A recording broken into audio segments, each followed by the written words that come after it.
इस video session में हम देखने वाले हैं आपके क्लास 10 के संस्कृत के जो त्रैमासिक परीक्षाएं होने वाली हैं एमपी बोर्ड की, उसके प्रश्न पत्र को देखने वाले हैं हम, और सारे ही का हल आपको नेक्स्ट वीडियो में मिल जाएगा। इसमें केवल और केवल हम क्वेश्चंस को देखने वाले हैं कि कौन कौन से क्वेश्चंस आपके आने वाले हैं। ठीक है, आप देख सकते हैं यहाँ पे क्वेश्चंस। जो आपका पहला क्वेश्चन आया हुआ है, जैसा कि आप इसका 2.5 घंटे में आपको 80 मार्क्स का ये है, आप देख सकते हैं।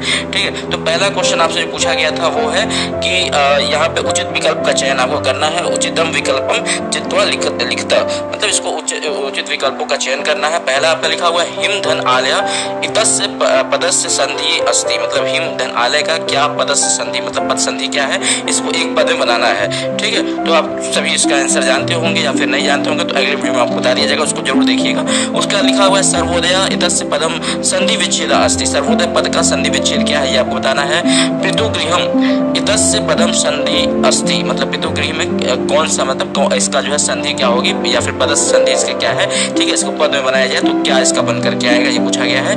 उसके बाद नौ मालिका इतस्मिने पदे समासम अस्ति, मतलब इस पद में कौन सा समास है, किसमें, नौ मालिका में कौन सा समास है ये आपसे पूछा जा रहा है, बता दीजिएगा। चलिए, उसके बाद लिखा हुआ है अव्ययी भाव समासस्य उदाहरणम अस्ति, अव्ययी भाव समास के उदाहरण आपसे पूछे गए हैं। 4 ऑप्शन लिखा हुआ है, त्रैलोकी, घनश्याम, श्यामलम या फिर पितरौ। ठीक, त्रैलोकी, घनश्याम, श्यामलम या फिर पितरौ, इसमें से अव्ययी भाव समास पूछा हुआ है। चलिए, नेक्स्ट लिखा हुआ है माता पितरौ इतस्य पदस्य समास विग्रहम अस्ति, माता पितरौ का जो है इस पद का समास विग्रह क्या है ये आपको बताना है। ठीक, माता पितरौ का आपका समास विग्रह आपको बताना है। उसके बाद लिखा हुआ है औधो लिखितेषु अव्ययम अस्ति, मतलब औधो लिखितेषु में कौन सा अव्यय है ये आपको इसमें बताना है। ठीक है, चलिए नेक्स्ट चलते हैं। आप देखिए यहाँ पे फिर भी आपको जो है इससे फिर से आपका जो प्रश्न है इसमें भी आपको उचित विकल्प का चयन ही करना है। उचित विकल्पम चित्वा लिखता, मतलब इसका जो है आपको उचित विकल्प पे आपको क्या करना है, आपको टिक करना है। ठीक, देखिए पहला प्रश्न आपका था कि पठित्वा इति स्मने पदे प्रत्यय अस्ति, मतलब पठित्वा में कौन सा पद है। ठीक, कौन सा पद आपका, मतलब इस पद में कौन सा प्रत्यय है। ठीक, इसमें कौन सा प्रत्यय है ये आपको बताना है। उसके बाद तुमना, ठीक है, तुमना पर्यत्तम युगम पदम अस्ति, मतलब इसमें जो है आप कह सकते हैं कि तुमुन में इसमें मतलब कौन सा ऐसा पद है जिसमें तुमुन जो है आपका क्या आया हुआ है, प्रत्यय आया हुआ है, तुमुन। ठीक, ये आपको बता देना है। नेक्स्ट चलिए देखिए आपका अन्यर प्रत्युक्तम पदम अस्ति। ठीक, इसको भी आपको बता देना है। उसका देखिए लिखा हुआ है बालिका इतस्मिने पदे प्रत्यय अस्ति, बालिका में मतलब प्रत्यय आपको बताना है। चलिए नेक्स्ट चलते हैं। नेक्स्ट क्वेश्चन आप देख सकते हैं, लिखा हुआ अत्र जीवितम किदिशम जातम। ठीक है, अत्र जीवितम किदिशम जातम, ये आपको बताना है। उसके बाद 4 ऑप्शन भी आपके दिखे हुए आप देख सकते हैं। ठीक है, लिखा हुआ कालाश्रम दुर्हम या फिर भाश्रम या फिर आपका हरितमम, ऐसे कुछ करके आपके ऑप्शन लिखे हुए आप देख सकते हैं। ठीक है, उसके लिखा हुआ है सर्वदा सर्व कार्येषु का बालवती। ठीक है, मतलब सर्वदा सर्व कार्येषु का बलवती, ऐसा कुछ करके लिखा हुआ है। ठीक, वनम फलम या फिर आप कह सकते हैं कि बुद्धि या फिर जम्बुकम। ठीक, सर्वदा सर्व कार्येषु का बालवती। ठीक, इसका आपको बताना है आंसर। उसका लिखा हुआ सदा का पस्ता। ठीक, इसको आपको बता देना है पथ्य। ठीक, नेक्स्ट क्वेश्चन पे चलते हैं। फिर से आपका देख सकते हैं लिखा हुआ है वमनम इतस्य पदम प्रत्यय भवति, इसमें कौन सा प्रत्यय आपको बताना है। वमनम प्रत्यय किसमें है, किस पद में है ये आपको बताना है। 4 ऑप्शंस लिखे हुए हैं आप देख सकते हैं, बालिका, भार्या, कनकम या फिर आपका लिखा हुआ सत्वरम। तो इसमें आपके किसमें जो है वनम है ये आपको बताना है। उसके बाद कुटिलम। ठीक, इतस्य पदम प्रत्यय भवति, मतलब कुटिलम में कौन सा प्रत्यय है ये आपको ऐसे कुछ करके बता देना है। ठीक, उसके बाद लिखा हुआ है सलिलम इतस्य पदस्य प्रत्ययम भवति, इसमें कौन सा पद है, प्रत्यय है बताना है। उसके बाद दूषितम इतस्य पदम विलोम पदम अस्ति, दूषितम का विलोम पद बताना है। ठीक, उसके बाद आपका नेक्स्ट क्वेश्चन फिर से आपका रिपीट कर दिया गया।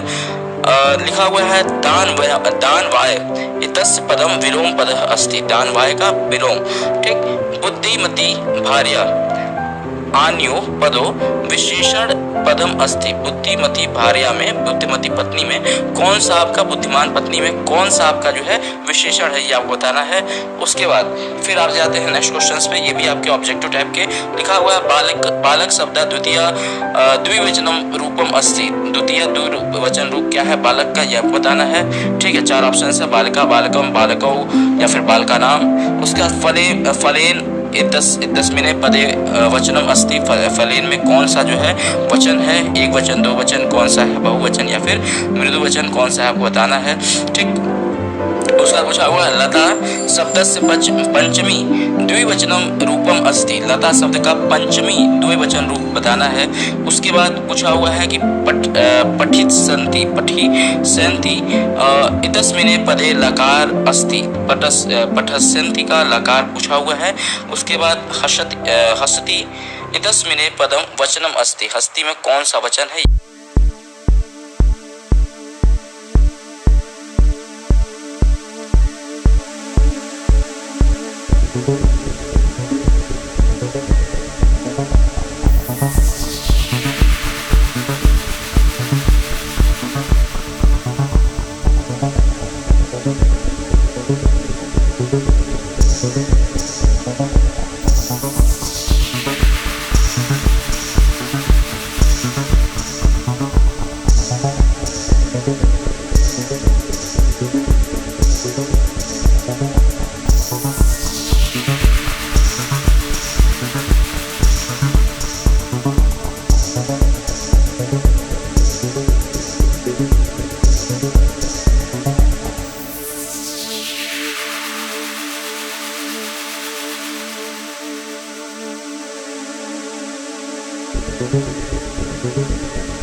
वातावरण में या फिर किस पर्यावरण में जो है क्या हो सकता है, भ्रमण करना चाहिए, फिर ऐसे कुछ पूछने का इसका मतलब है। चलिए नेक्स्ट देखते हैं क्वेश्चन 8वां नंबर लिखा हुआ है, बुद्धिमती केन उपतेना पितृगृहे प्रति चलंती या फिर चलती।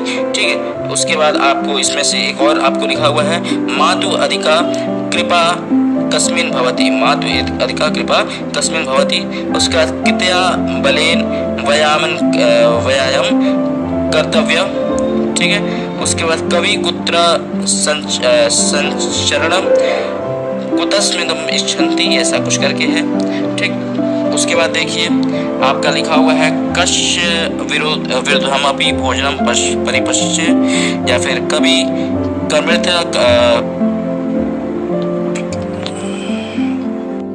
कवि किमर्थ प्रकृति शरणम इच्छति, जननी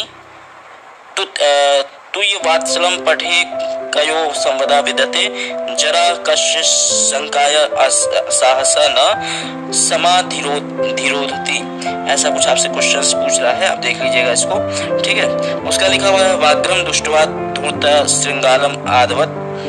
ठीक, उसका नेक्स्ट क्वेश्चन नंबर 13 था, जिसमें क्या आपको लिखा हुआ है, अधोलिखितानि वाक्यानि घटनाक्रमानुसारेण योजयन्त। ठीक है, इसको आपको घटनाक्रम के अनुसार से इसको क्या करना है, आपको लगाना है। ठीक है, व्याघ्र दृष्ट्वा सा पुत्रो तयो सन्ति उच्चाव, अधुना एकमेव व्याघ्र विभजित भुज्यता। ठीक है, उसका लिखा हुआ, बुद्धिमता पुत्रेण यदिन उपेत पितृगृहं प्रति चलति। उसका व्याघ्रम व्याघ्रमति इदस्मति मत्वा पारायन्ति, उसका लिखा हुआ है माग्रे का एक व्याघ्रम अपश्यत, मतलब इसको आपको जो है एक से उसमें लगाना है। उसके बाद आपका ये देख सकते हैं, आपको मिलान करना है, आप मिलान को आप देख सकते हैं और आप अपने से कर लीजिएगा। एक बार क्वेश्चन को आप देख सकते हैं पूरा, मैं आपको यहाँ पे जूम कर देता हूँ, ठीक है। तो आशा करते हैं कि आपने क्वेश्चन को अच्छे से देख लिया होगा और उतार लिया होगा। चलिए नेक्स्ट क्वेश्चन 15 नंबर क्वेश्चन आपको ऐसे ही जो है शुद्ध करना था वाक्यों को, ठीक है। आपके वाक्य लिखे हुए जैसे श्री गणेशाय नमः, इसको आपको करना है। अहम पुस्तकम पठन्ति, इसको आपको शुद्ध करना है।